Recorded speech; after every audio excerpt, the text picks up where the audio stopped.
ಧನುರ್ರಾಶಿ ಹಣ ಖರ್ಚು ಮಾಡೋದಕ್ಕೆ ಮನಸ್ಸಿರೋದಿಲ್ಲ. ಆದರೆ ಪರಿಸ್ಥಿತಿ ಹಾಗೆ ಒದಗಿ ಬಂದಾಗ ಹಣ ಖರ್ಚಾಗೇ ಆಗ್ತಕ್ಕಂಥದ್ದು. ಕಷ್ಟಕರವಾದಂತಹ ಕೆಲವು ಕೆಲಸಗಳನ್ನು ಸ್ನೇಹಿತರ ಸಹಾಯದಿಂದ ಮಾಡ್ತೀರಿ. ಸ್ನೇಹಿತರಿಗೆ ಧನ್ಯವಾದಗಳು ಅಂತ ಹೇಳಬೇಕಾದಂಥದ್ದು. ಆದರೂ ಏನೋ ಒಂದು ರೀತಿಯಲ್ಲಿ ನಾನೇ ಮಾಡಿದೆ ಅಂತಕ್ಕಂತಹ ಅಹಂಭಾವ ನಿಮಗೆ ಕಾಡುವಂಥದ್ದಾಗತ್ತೆ. ವಿಶೇಷವಾಗಿ ಪುಣ್ಯಕ್ಷೇತ್ರಗಳಿಗೆ ಹೋಗ್ತಕ್ಕಂತಹ ಯೋಗ ನಿಮಗೆ ಒದಗಿ ಬರುತ್ತೆ. ಆದಾಯಕ್ಕಿಂತ ಖರ್ಚು ಹೆಚ್ಚಾಗ್ತಕ್ಕಂತಹ ದಿವಸ ಇದು. ಆದಾಯ ಕಡಿಮೆ, ಖರ್ಚು ಅನಿವಾರ್ಯ, ದುಂದುವೆಚ್ಚವೂ ಕೂಡ ಆಗತಕ್ಕಂತಹ ಸಾಧ್ಯತೆ ಹೆಚ್ಚಾಗಿ ನಿಮ್ಮನ್ನು ಕಾಡುವಂಥದ್ದಾಗುತ್ತೆ. ಹಣಕಾಸಿನ ವಿಚಾರದಲ್ಲಿ ಸ್ವಲ್ಪ ಜಾಗ್ರತೆಯನ್ನು ಅಥವಾ ಲೆಕ್ಕಾಚಾರವನ್ನು ಗಮನಿಸಬೇಕಾದಂಥದ್ದು. ಉನ್ನತ ಶಿಕ್ಷಣಕ್ಕೆ ವಿದೇಶಕ್ಕೆ ಹೋಗುವ ಆಲೋಚನೆಗಳು ವಿದ್ಯಾರ್ಥಿಗಳಿಗೆ ಬರುವಂತಹ ದಿವಸ. ಅದಕ್ಕೆ ಪೂರಕವಾದಂತಹ ಪ್ರಯತ್ನಗಳು ನಡೆದರೆ ಅನುಕೂಲವಾಗುವಂಥದ್ದು ಇದೆ. ದೇವಿಯನ್ನು ವಿಶೇಷವಾಗಿ ಆರಾಧನೆ ಮಾಡಿ ಅನುಕೂಲ ಇರತಕ್ಕಂಥವರು ಮನೆಯಲ್ಲೇ ಇರತಕ್ಕಂತಹ ದೇವಿಗೆ ಮೊಸರನ್ನವನ್ನು ನೈವೇದ್ಯ ಮಾಡಿ ಪ್ರಸಾದವಾಗಿ ಸ್ವೀಕಾರ ಮಾಡಿ ಶುಭವಾಗಿ. ಮಕರ ರಾಶಿ, ನಿಮ್ಮನ್ನು ನೀವು ಹೆಚ್ಚು ಸಮರ್ಥನೆ ಮಾಡಿಕೊಳ್ತಕ್ಕಂಥದ್ದು ಒಳ್ಳೆಯದಲ್ಲ. ಜಗತ್ತಿನಲ್ಲಿ ಆತ್ಮಪ್ರಶಂಸೆ, ಪರನಿಂದೆ ಅಂತಕ್ಕಂತಹ ಎರಡು ವಿಚಾರಗಳೇ ಇರುತ್ತೆ. ಆತ್ಮಪ್ರಶಂಸೆಯೂ ಒಳ್ಳೆಯದಲ್ಲ, ಪರನಿಂದೆಯೂ ಒಳ್ಳೆಯದಲ್ಲ. ಹಾಗಾದರೆ ಏನು ಮಾಡಬೇಕು? ಬೇರೆಯವರು ಮಾಡಿದಂತಹ ಉತ್ತಮವಾದಂತಹ ಕೆಲಸಗಳನ್ನು, ಸತ್ಕಾರ್ಯಗಳನ್ನು, ಸಮಾಜ ಸೇವೆಯನ್ನು, 4 ಜನಕ್ಕೆ ಅನುಕೂಲವಾಗ್ತಕ್ಕಂತಹ ಉದಾತ್ತ ಗುಣಗಳನ್ನು ಹೊಂದಿರತಕ್ಕಂಥವ್ರನ್ನ ಹೊಗಳಬೇಕು. ಆತ್ಮನಿಂದನೆಯೂ ಅಷ್ಟು ಒಳ್ಳೆಯದಲ್ಲ.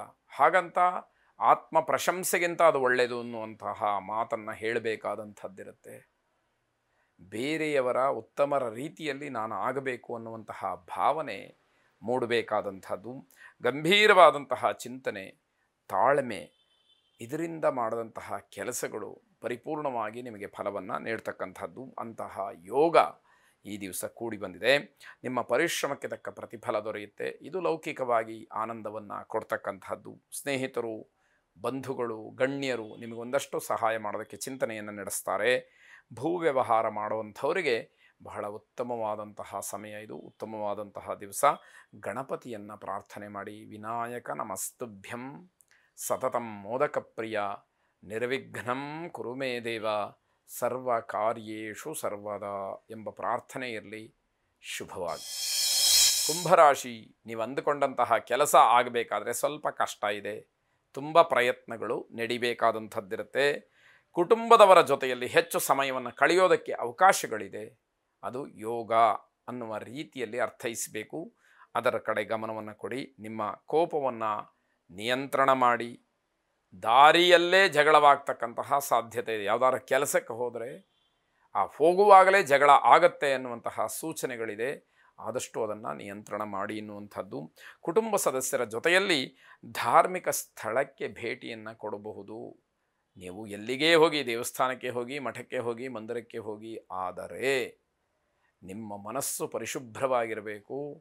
ಜೊತೆಗೆ ತಾಳ್ಮೆ ಹೆಚ್ಚಿನದಾಗಿ ನಿಮ್ಮಲ್ಲಿ ಇರಬೇಕಾದಂಥದ್ದು.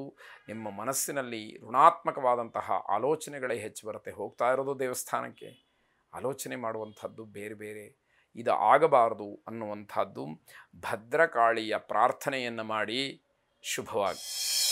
ಕೊನೆಯದಾಗಿ ಮೀನರಾಶಿ, ನಿಮ್ಮ ವಿರೋಧಿಗಳು ನಿಮಗೆ ತೊಂದರೆಯನ್ನು ಕೊಡಬಹುದು. ಎಚ್ಚರಿಕೆ ಇರಲಿ.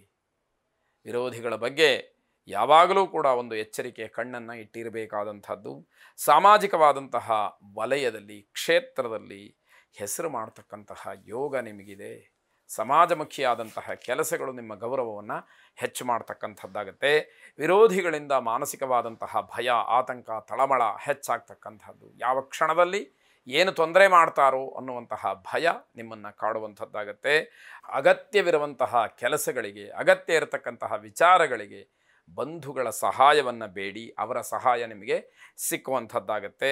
ಇವತ್ತಿನ ದಿವಸ ಒಟ್ಟಾರೆ ಒಳ್ಳೆಯ ದಿವಸವಾಗಿರುತ್ತೆ. ಆದರೆ ಎಚ್ಚರ ತಪ್ಪಿದಾಗ ನಮಗೆ ಅದೇ ತೊಂದರೆಯನ್ನು ಕೂಡ ಮಾಡಬಹುದು. ಹಲವಾರು ದಿವಸಗಳಿಂದ ಬಾಕಿ ಉಳಿದಿದ್ದಂತಹ ಕೆಲಸಕ್ಕೆ ಹೊಸ ರೂಪ ಬರುತ್ತೆ, ಚಾಲನೆ ಸಿಕ್ಕತ್ತೆ. ಆ ಕೆಲಸ ಮುಂದುವರಿತಕ್ಕಂತಹ ಒಂದು ವಿಚಾರ ಮುನ್ನೆಲೆಗೆ ಬರುತ್ತೆ. ದುರ್ಗಾದೇವಿಯ 32 ನಾಮಾವಳಿಗಳನ್ನು ಶ್ರವಣ ಮಾಡಿ, ಪಠನ ಮಾಡಿ. ಶುಭವಾಗಿ.